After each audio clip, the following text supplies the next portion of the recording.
ಪ್ರಸಿದ್ಧ ಒಂದು ಕಾರ್ಯಕ್ರಮ ನಡೀತಾ ಇದೆ. ಜೈ ಬಾಪು, ಜೈ ಭೀಮ್ ಹಾಗೂ ಜೈ ಸಂವಿಧಾನದ ಹೆಸರಿನಲ್ಲಿ ಇವತ್ತು ಕಾರ್ಯಕ್ರಮ ನಡೀತಾ ಇದೆ. ಭಾರತದ ಸ್ವಾತಂತ್ರ್ಯದ ಹೋರಾಟದ ಪ್ರಯುಕ್ತವಾಗಿ 1924ರಲ್ಲಿ ಮಹಾತ್ಮ ಗಾಂಧೀಜಿಯವರು ಬೆಳಗಾವಿಯಲ್ಲಿ ಕಾಂಗ್ರೆಸ್ ಒಂದು ಅಧಿವೇಶನ ಮಾಡಿದರು.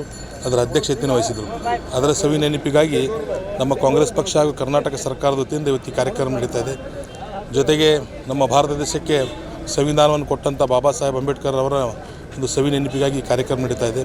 ಬಹಳಷ್ಟು ಜನ ಪಕ್ಷಾತೀತವಾಗಿ ಇವತ್ತು ಅದ್ದೂರಿಯಾಗಿ ಕಾರ್ಯಕ್ರಮದಲ್ಲಿ ಭಾಗವಹಿಸಿದಂಥ ಎಲ್ಲರಿಗೂ ಕೂಡ ನಾನು ಈ ಕಾರ್ಯಕ್ರಮದ ಪರವಾಗಿ ಶುಭಾಶಯಗಳನ್ನು ಕೋರುತ್ತಾ ಎಲ್ಲರಿಗೂ ಧನ್ಯವಾದ ಅರ್ಪಿಸ್ತೀನಿ.